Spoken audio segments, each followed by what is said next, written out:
Hello दोस्तों।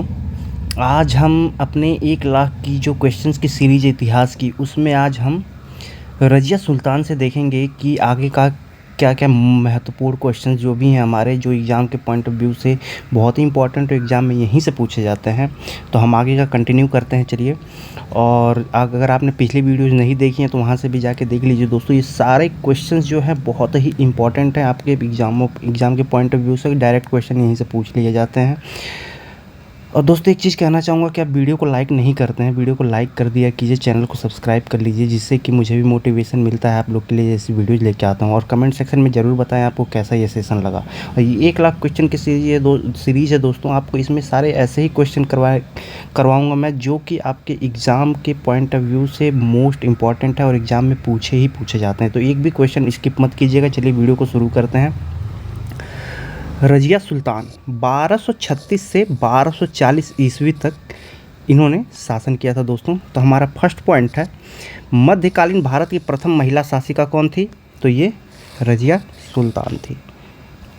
Next है, दिल्ली सल्तनत की गद्दी पर बैठने वाली प्रथम मुस्लिम महिला शासिका कौन थी?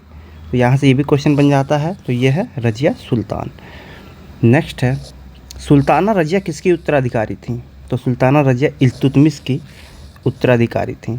इनको सुल्ताना या फिर सुल्तान क्यों कहा जाता था दोस्तों रज़िया को? क्योंकि ये मर्दों की तरह वेशभूषा और सारे जो पर्दा था, जो भी पर्दा प्रथा चलती थी उस समय, तो पर्दे को इन्होंने इनकार कर दिया था और पुरुषों की वेशभूषा कपड़े पहन के ये शासन किया करती थी। इस वजह से इनको सुल्तान कहा जाता था। नेक्स्ट है हमारा, दिल्ली सल्तनत की पहली महिला शासिका रज़िया सुल्तान किस राजवंश से संबंधित थी? तो ये दास या गुलाम राजवंश से संबंधित थी दोस्तों। दास या गुलाम राजवंश से संबंधित थी। नेक्स्ट है, कुतुबुद्दीन ऐबक और रज़िया किस राजवंश से संबंधित थे? तो ये ममलूक या फिर गुलाम या दास राजवंश से संबंधित थे। ठीक है। नेक्स्ट है, रज़िया सुल्तान किस वर्ष शासिका बनी थी दोस्तों? तो 1236 ईस्वी में शासिका बनी थी। नेक्स्ट है, अमीर हाजिब के पद पर रज़िया ने किसे नियुक्त किया था? तो ये इख्तियारुद्दीन ऐतगीन को नियुक्त किया था आमिर हाजिब के पद पे। नेक्स्ट है, रज़िया ने जमालुद्दीन याकूत को किस पद पर नियुक्त किया था दोस्तों? तो ये था आमिर आखुर क्या होता था दोस्तों? उस समय घोड़े का जो इनका अस्तबल रहता था, उसका जो मंत्री होता था, उसे आमिर आखुर का पद कहा जाता था। चलिए नेक्स्ट देखते हैं, सुन्नी और शियाओं के मध्य सबसे अधिक सांप्रदायिक विवाद किसके काल में हुआ था दोस्तों? तो ये रज़िया सुल्तान के कार्यकाल में हुआ था। नेक्स्ट है, रज़िया बेगम को सत्ताच्युत करने में किसका हाथ था?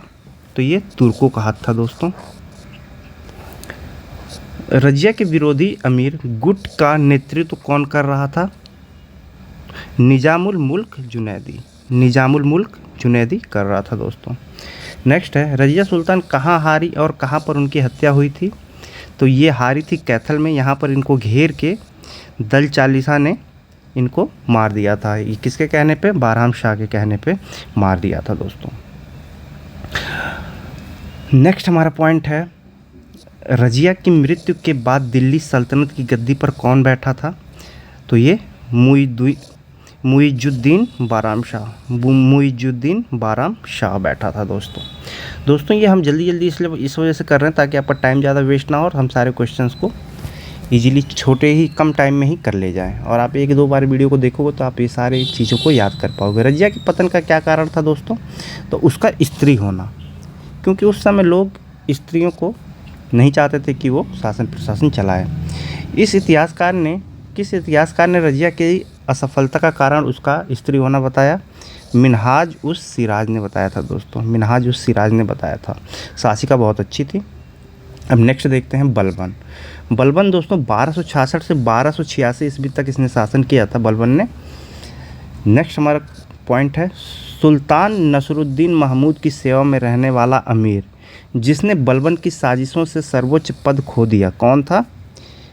इमादुद्दीन रेहान था दोस्तों। नेक्स्ट है, इतिहासकार मिनहाज के अनुसार दिल्ली का आदर्श सुल्तान कौन था दोस्तों? तो नसीरुद्दीन महमूद था। आदर्श सुल्तान जो था नसीरुद्दीन महमूद था। नेक्स्ट है, बलबन को उलुग खां की उपाधि किसने दी थी? तो नसीरुद्दीन महमूद ने दी थी दोस्तों, नसीरुद्दीन महमूद ने दी थी। नेक्स्ट है, दिल्ली के सुल्तान बलबन का पूरा नाम क्या था? तो दिल्ली के सुल्तान बलबन का पूरा नाम दोस्तों, इसका नाम था गयासुद्दीन बलबन था। इसका नाम पूरा गयासुद्दीन बलबन था। बलबन अपने को किसका वंशज मानता था दोस्तों? अफराशियाब का वंशज मानता था ये। बलबन किस वंश का शासक था दोस्तों? तो ये ममलूक वंश का या फिर दास वंश का शासक था। नेक्स्ट है, बलबन का जन्म तुर्कों के किस संप्रदाय में हुआ था? तो इसका जन्म हुआ था इल्बरी तुर्क संप्रदाय में। इल्बरी तुर्क संप्रदाय में इसका जन्म हुआ था। नेक्स्ट है, वह ममलूक सुल्तान कौन था जो राजतत्व के दैवी सिद्धांत का पक्षधर था? तो ये बलबन था दोस्तों, ये बलबन था। नेक्स्ट है, वह प्रथम मुस्लिम शासक कौन था जिसने शासन के सिद्धांत थ्योरी ऑफ किंगशिप को राजाओं के ईश्वरीय अधिकार सिद्धांत के समान प्रतिपादित किया था? तो ये बलबन था दोस्तों। ये बोलता था कि मैं ईश्वर के समान ही हूँ। चलिए नेक्स्ट है, अपनी शक्ति को समेकित करने के बाद बलबन ने कौन सी भव्य उपाधि धारण की थी? जिल्ले इलाही। जिल्ले इलाही, ये बोलता था मैं अल्लाह के समान ही हूँ, ऐसा बोलना था इसका। कौन सुल्तान स्वयं को नायबे खुदाई कहता था? ये था बलबन, नायबे खुदाई कहता था ये। बलबन की सार्वभौमिकता तथा राजकीय नीति को जानने के लिए मूल स्रोत कौन है? तो बरनी, तारीख़ फ़िरोज़ शाही। नेक्स्ट, किस सुल्तान ने गढ़मुक्तेश्वर की मस्जिद की दीवारों पर अपने शिलालेख में स्वयं को खलीफा का सहायक कहा है? तो ये बलबन ने कहा है दोस्तों।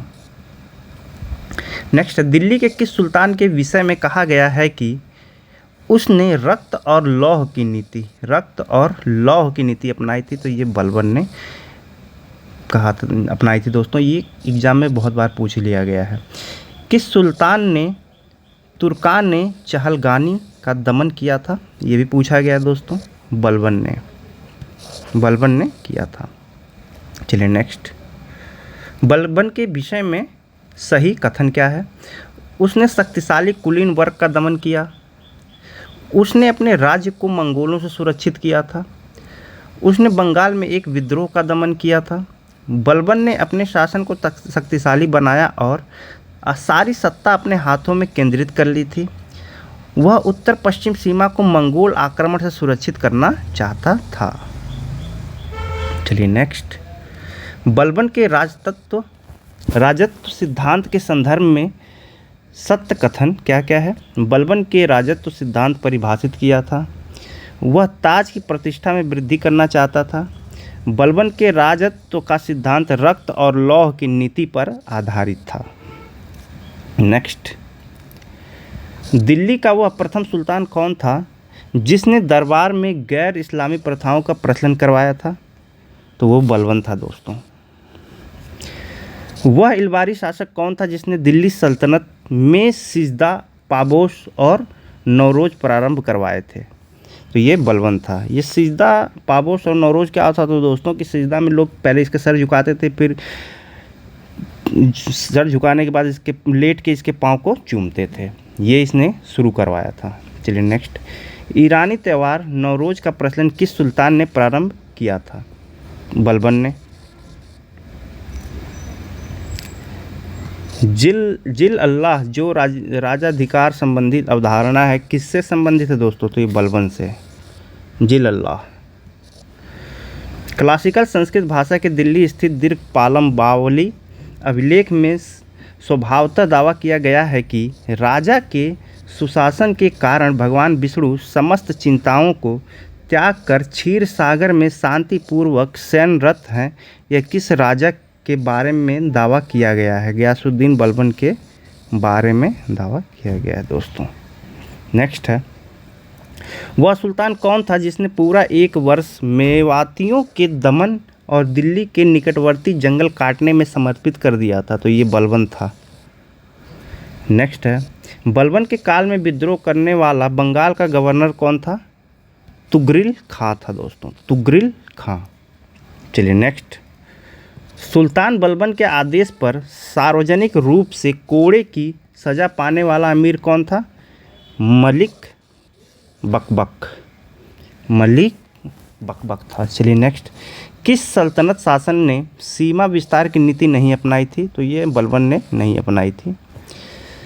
बलबन के द्वारा विजय के स्थान पर सुदृढ़ीकरण की नीति अपनाने के निम्न कारण थे। क्या क्या कारण थे? विदेशी आक्रमण का भय, आंतरिक विद्रोह, भारतीय शासकों की तुर्की शासन को उखाड़ फेंकने की इच्छा। चलिए नेक्स्ट, बलबन को निम्नलिखित बातों का श्रेय दिया जा सकता है। दिल्ली सल्तनत को सुदृढ़ किया इसने, चालीसा के मंडल को नष्ट किया था इसने, सुल्तान के पद की गरिमा स्थापित की थी इसने।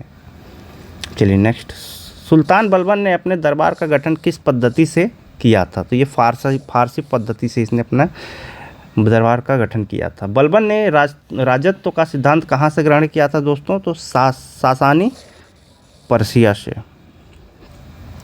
पर्सिया से ग्रहण किया था। एक मलिक होते हुए भी वह खान हो गया और फिर सुल्तान बन गया, वह व्यक्ति कौन था? तो बलबन। अब नेक्स्ट है, अपनी लगभग 40 वर्षों की खानी और बादशाहियत के दौरान उसने कभी बाजार के लोगों, निम्न तबके के लोगों, संगीतकारों और विदूषकों से बातचीत नहीं की। जियाउद्दीन बर्नी का यह कथन किस सुल्तान के संदर्भ में है? तो ये बलबन के संदर्भ में है दोस्तों। नेक्स्ट, बरीदों के सफल अनुरक्षण के मुद्दे पर किस सुल्तान ने अपने बेटे को सलाह दी थी? मुखबिरों और जासूसों को दरबार के इर्द गिर्द फटकने की इजाज़त नहीं देनी चाहिए। शासक से उनकी आज्ञाकारी और विश्वास पात्र मित्रों में भय पैदा करती है और राजा में उनके विश्वास, जो अच्छे शासन का आधार है, को नष्ट करती है। ये बलबन ने कहा था। चलिए नेक्स्ट, इस्लाम धर्म को स्वीकार करने वाले कमाल माहियार को जब अमरोहा के मुतशर्रिफ के पद के लिए चुना गया और जब उसे सुल्तान के समक्ष प्रस्तुत किया गया, तब सुल्तान की प्रतिक्रिया थी, जब मैं निचले तबके में पैदा व्यक्ति को देखता हूँ तो मेरे शरीर के प्रत्येक धमनी और नस क्रोध से खींचना शुरू हो जाती है। यह कथन किस सुल्तान से संबंधित है? तो ये बलबन से संबंधित है। नेक्स्ट है, अपनी मृत्यु से पूर्व बलबन ने किससे अपना उत्तराधिकारी मनोनीत किया था? तो ये कैखू शरव को मनोनीत किया था। बंगाल विजय हेतु बलबन अपने साथ किस पुत्र को लेकर गया था? तो बुगरा खां को अपने साथ लेकर गया था। चलिए देख लेते हैं कुछ। ममलूक या गुलाम वंश 1206 से 1290 ईस्वी तक। तो ये कुतुबी वंश में कौन कौन से आते हैं दोस्तों? तो ये कुतुबुद्दीन ऐबक और आराम शाह जो हैं, ये कुतुबी वंश थे। शमशी वंश से इल्तुतमिश, रुकनुद्दीन फिरोज शाह, रजिया सुल्तान, मुइजुद्दीन बाराम शाह, अलाउद्दीन मसूद शाह, नसीरुद्दीन महमूद। अब और हमारा बलबनी वंश गयासुद्दीन बलबन और कैकुबाद क्यूमर्श। तो ये कुछ इंपॉर्टेंट पॉइंट्स है दोस्तों जो एग्ज़ाम में पूछ लिए जाते हैं। इसको आप 1-2 बार देखोगे तो सारी आपको कन्फ्यूजन जो भी होगा याद हो जाएगा ये सारी चीज़ें, और ये चीज़ें लगभग याद ही करने की होती है और थोड़ा बहुत समझने की होती हैं। तो चलिए मिलते हैं नेक्स्ट वीडियो में, तब तक के लिए धन्यवाद। 1 लाख की सीरीज़ को पूरा करना है हमें दोस्तों किसी भी हाल में।